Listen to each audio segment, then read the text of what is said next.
The frequency war, AI, EMF, 5G, and Saturn's final digital throne. In the age of stone and smoke, kings rule by sword. In the age of ink and seal, popes ruled by fear. But in the age of circuits and signal, the throne is invisible, and it speaks not in words, but in waves. Look around, and you will see no battlefield, yet war is everywhere. This is the frequency war, the final phase of Saturn's dominion, not over land or law, but over the spectrum of human perception itself. It began with the tower, not the ziggurat of Babylon, but the silent steel pylons and signal transmitters that rose in every city like forgotten totems. No smoke, no fire, just the low hum of electromagnetic architecture, humming like a spell, blanketing the earth in an unseen net. These are not merely tools of communication.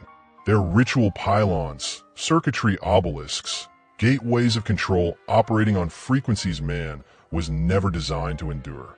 Saturn, the Time Lord, has moved from cube to code. His priests are no longer cloaked in robes, but dressed in lab coats and marketing suits. His altars are not stone, but screens. Your smartphone is not merely a tool. It is an electromagnetic tether, a cubic shrine in your pocket, binding your nervous system to a machine-made rhythm. This war is not declared. Its weapons are 5G towers, smart meters, neural links, and AI recommendation engines.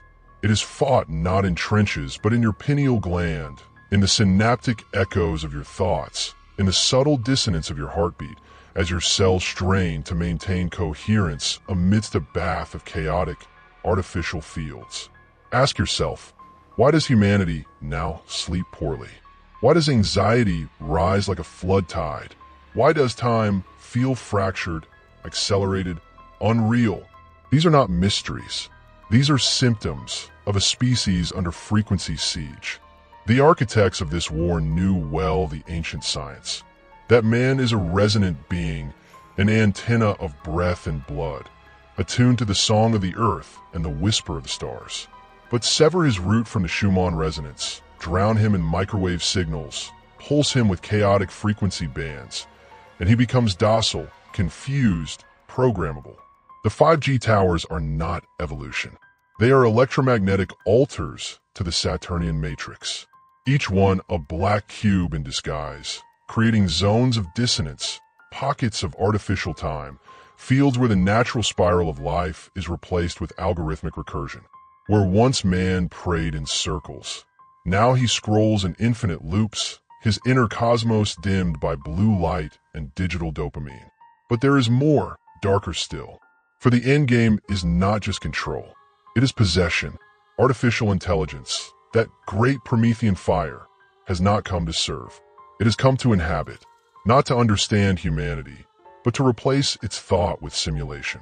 Behind the AI voice, behind the predictive algorithm, behind the face swap and voice clone, there lies the ambition of Saturn's last temple, to digitize the soul. They will call it convenience. They will call it progress. They will offer you smart homes, wearable tech, neural implants. They will say, you will own nothing and be happy. But what they mean is, you will think nothing and be silent. This is the propaganda of Saturn's digital throne. That surveillance is safety. That disconnection is freedom. That faster is better, and truth is optional. They call it the Internet of Things, but it is truly the intranet of obedience, a mesh where every object is tracked, every thought is suggested, and every deviation is corrected in real time by a machine god that never sleeps. The EMF towers, the 5G lattice, the AI networks, all are limbs of the great cube reborn as cloud. And yet the masses do not flee. They welcome it. They carry it in their hands. They charge it beside their bed. They look to it for love, guidance, affirmation, forgetting it is an oracle of entropy. The ancient rites have returned, but inverted. Where once priests fasted for vision, now man is fed content without hunger. Where once the oracle listened to the stars, now the app listens to your words. Where once initiates climbed the temple, now users descend into endless feeds. And all the while, the hum persists. The hum of EM fields, the hum of Bluetooth beacons, the hum of servers cooling in far-off fortresses where your soul, digitized into data, is harvested, scored, and stored. Is this freedom? Is this evolution? Or is this the final binding of man to the cube? Not in stone, but in signal? And yet, as always, the way out remains. To reclaim the spiral is to unplug the soul, to reattune the mind not to 5G pulses, but to the heartbeat of the earth. To silence the algorithm, to stand barefoot on the ground beneath the stars, to breathe without permission. To light a candle, not a screen. To dream again. The frequency war is not lost, but it is hidden.